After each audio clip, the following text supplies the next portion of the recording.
कमाल ज़ब्त को खुद भी तो आजमाऊंगी, मैं अपने हाथ से उसकी दुल्हन सजाऊंगी, सुपुर्द करके उसे चांदनी के हाथों में मैं अपने घर के अंधेरों को लौट जाऊंगी।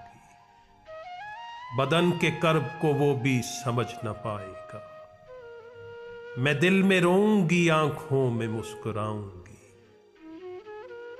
वो क्या गया कि रिफाकत के सारे लुत्फ गए, मैं किससे रूठ सकूंगी, किसे मनाऊंगी। वो एक रिश्ता बेनाम भी नहीं, लेकिन मैं अब भी उसके इशारों पे सर झुकाऊंगी। बिछा दिया था गुलाबों के साथ अपना वजूद, वो सो के उठे तो ख्वाबों की राख उठाऊंगी।